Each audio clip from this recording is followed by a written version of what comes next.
মিঠাই বললেই বাংলা ধারাবাহিক প্রেমীদের মাথায় আসে সদ্য হাস্য মিষ্টি একটি মুখ। কারণ এককালীন জি বাংলা টিআরপি টপার ধারাবাহিক মিঠাইয়ের প্রধান মুখ ছিলেন অভিনেত্রী সৌমিত্রিষা কুণ্ডু। সম্প্রতি ছোট পর্দার গণ্ডি পেরিয়ে তিনি কাজ করেছেন বড় পর্দায়। বর্তমানে টলিউডের এক নম্বর হিরো দেব।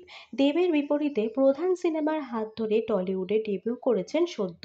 আর প্রথম ছবিতেই বাজিমাত। বক্স অফিসে প্রধানের কালেকশন চোখ ধাঁধানো। বড় পর্দায় নায়িকা হওয়ার পর মিঠাইয়ের ফলোয়ার সংখ্যা বেড়েছে বহুগুণ। প্রায়শই সমাজ মাধ্যমে নিজের জীবনের আপডেট ভাগ করে নেন নায়িকা।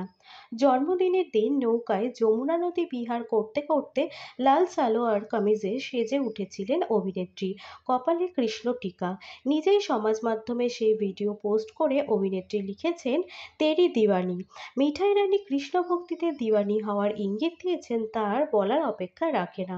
অভিনেত্রীর পোস্ট করা ছবিতে ভক্তরা লিখেছেন, ভাষা হারিয়ে ফেলেছি, মনে হচ্ছে যমুনা নদীর তীরে দাঁড়িয়ে আমরা রাধারানীকে দেখছি, শুধুই মুগ্ধ হয়ে দেখছি, তবুও চোখ ফেরাতে পারছি না তোমার দিক থেকে, কারণ নজর যেন না লাগে তোমার রূপেতে। প্রসঙ্গত 24শে ফেব্রুয়ারি ছিল অভিনেত্রীর জন্মদিন।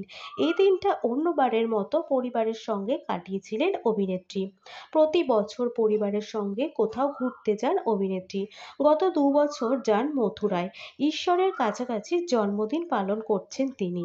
ভগবান এবং আধ্যাত্মিক শক্তির কাছাকাছি থাকতে পছন্দ করেন তিনি।